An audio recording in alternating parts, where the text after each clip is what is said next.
ಕೊನೆಗೂ ಕಾದು ಕುಂತ ಅನ್ನದಾತನ ಕಣ್ಣಿಗೆ ತಂಪೆರದ ವರುಣ. ಮಳೆಯಿಲ್ಲದೆ ಬರಿದಾಗಿದ್ದ ಕೃಷ್ಣೆಗೆ ಮತ್ತೆ ಬಂತು ಜೀವಕಳೆ. ಈಗಾಗಲೇ ಎಲ್ಲೆಡೆ ಕೂಡ ಬರಗಾಲ ಆವರಿಸಿಕೊಂಡಿತ್ತು. ಮುಂಗಾರು ಮಳೆ ಆರಂಭ ಆಗಬೇಕಿತ್ತು, ಬಟ್ ಮುಂಗಾರು ಮಳೆ ಆಗ್ತಾ ಇರಲಿಲ್ಲ. ಹೀಗಾಗಿ ರೈತ ಕೂಡ ಕಂಗಾಲಾಗಿದ್ದ, ಕಣ್ಣೀರನ್ನ ಇಡ್ತಾ ಇದ್ದ. ಇದೀಗ ಕೊನೆಗೂ ಮಳೆರಾಯ ತಂಪೆರೆದಿದ್ದಾನೆ. ಮಳೆ ಇಲ್ಲದೆ ಬರದಾಗಿದ್ದಂತ ಕೃಷ್ಣೆಗೆ ಮತ್ತೆ ಜೀವಕಳೆ ಬಂದಿದೆ. ಮಹಾರಾಷ್ಟ್ರದ ಘಟ್ಟ ಪ್ರದೇಶದಲ್ಲಿ ಹುಬ್ಬೇರಿಸುವಂತಿದೆ ವರುಣಾರ್ಭಟ.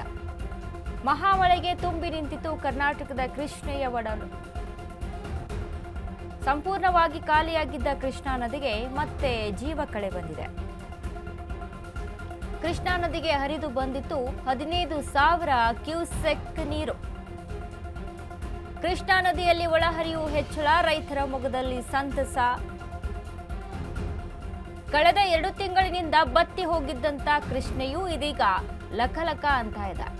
ಕರ್ನಾಟಕ, ಆಂಧ್ರಪ್ರದೇಶ, ಮಹಾರಾಷ್ಟ್ರದಲ್ಲಿ ಹರಿಯುವಂತ ಕೃಷ್ಣಾ ನದಿ ಚಿಕ್ಕೋಡಿಯ ಕಲ್ಲೋಳ ಬಳಿ ನದಿಯಂತೆ ಹರಿದು ಬರುತ್ತಿರುವ ನೀರು.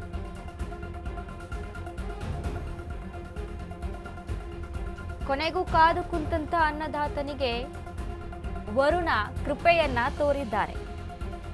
ಮಳೆ ಆಗ್ತಾ ಇಲ್ಲ, ಬರಗಾಲ ಆವರಿಸಿಕೊಳ್ಳುವಂತ ಸಿಚುವೇಶನ್ ಇದೆ. ನದಿಯಲ್ಲಿರುವಂತ ನೀರೆಲ್ಲ ಬತ್ತಿ ಹೋಗ್ತಾ ಇದೆ, ಖಾಲಿ ಆಗ್ತಾ ಇದೆ ಅಂತ ರೈತರು ಕಂಗಾಲಾಗಿದ್ರು. ಯಾಕಂದ್ರೆ ಕೃಷಿಗೆ ನೀರು ಬೇಕಲ್ವಾ, ಕೃಷಿ ಬೆಳೆ ಬೆಳಿಬೇಕು ಅಂತ ಅಂದ್ರೆ. ಬಟ್ ಈಗ ಮಹಾರಾಷ್ಟ್ರದಲ್ಲಿ ಆಗ್ತಾ ಇದ್ದಂಥ ಮಳೆಯಿಂದಾಗಿ ಕೃಷ್ಣಾ ನದಿ ತುಂಬ್ತಾ ಇದೆ, ಒಳಹರಿವು ಹೆಚ್ಚಾಗ್ತಾ ಇದೆ. ಇದೀಗ 15,000 ಕ್ಯೂಸೆಕ್ ನೀರು ಹರಿದು ಬಂದಿದೆ. ಒಳಹರಿವು ಹೆಚ್ಚಾಗಿರುವಂಥದ್ದು. ಇದರಿಂದ ರೈತರಿಗೂ ಕೂಡ ಖುಷಿ. ಗಮನಿಸ್ತಾ ಇದ್ದೀವಿ, ಕೃಷ್ಣಾ ನದಿಗೆ ಒಳಹರಿವು ಹೆಚ್ಚಾಗಿದೆ. 15,000 ಕ್ಯೂಸೆಕ್ ನೀರು ಹರಿದು ಬರ್ತಾ ಇದೆ.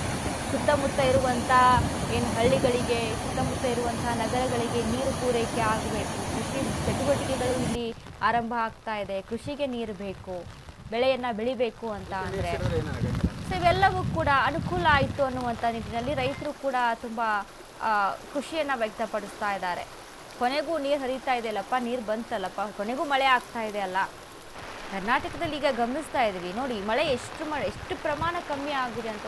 ದಿನ ಒಂದು ಏನೋ ರಿಪೋರ್ಟನ್ನು ನೋಡ್ತೀವಿ, ಹವಾಮಾನ ವರದಿಯನ್ನು ನೋಡ್ತೀವಿ. ಬಟ್ ಅದರಲ್ಲಿ 40% ಮಳೆ ಆಗುತ್ತೆ, 60% ಮಳೆ ಆಗುತ್ತೆ ಅಂತ ಇರುತ್ತೆ. ಬಟ್ ಇಲ್ಲಿ ಏನಾಗ್ತಾ ಇದೆ, ವಾತಾವರಣದ ಏರುಪೇರಿಂದಾಗಿ ಮಳೆ ಆಗ್ತಾ ಇಲ್ಲ. ಹಾಗಾಗಿ ತುಂಬ ರೈತರಿಗೆ ಕಷ್ಟ ಆಗ್ತಾ ಇದೆ. ಯಾಕಂದರೆ ಕರ್ನಾಟಕದ ಎಷ್ಟೋ ರೈತರಿಗೆ ನೀರೇ ಇಲ್ಲ, ಬೆಳೆಯನ್ನು ಬೆಳ್ಕೊಂಡು ಕೂತಿದ್ದಾರೆ. ಬಟ್ ಈಗ ಈ ಕೃಷ್ಣಾ ನದಿ ತುಂಬಿರೋದ್ರಿಂದ ಸುತ್ತಮುತ್ತಲು ಇರುವಂಥ ಹಳ್ಳಿಗಳಿಗೆ, ಸುತ್ತಮುತ್ತಲಿನ ರೈತರಿಗೆ, ಇನ್ನು ಸುತ್ತಮುತ್ತಲಿನ ನಗರ ಪ್ರದೇಶಗಳಿಗೆ ತುಂಬ ಅನುಕೂಲ ಆಗುತ್ತೆ. ಎಲ್ಲರೂ ಕೂಡ ಕೃಷಿ ಚಟುವಟಿಕೆಗಳಲ್ಲಿ ಈಗ ಆಕ್ಟಿವ್ ಆಗಿ ಅಲ್ಲಿ ಮುಂದುವರಿಬಹುದು. ನೀರಿದೆ ಅಲ್ಲಪ್ಪ ಅನ್ನುವಂಥ ಒಂದು ಧೈರ್ಯ ಇರುತ್ತೆ. ಸೊ ಹೀಗಾಗಿ ರೈತರಿಗೂ ಕೂಡ ತುಂಬ ಖುಷಿ ವಿಚಾರ.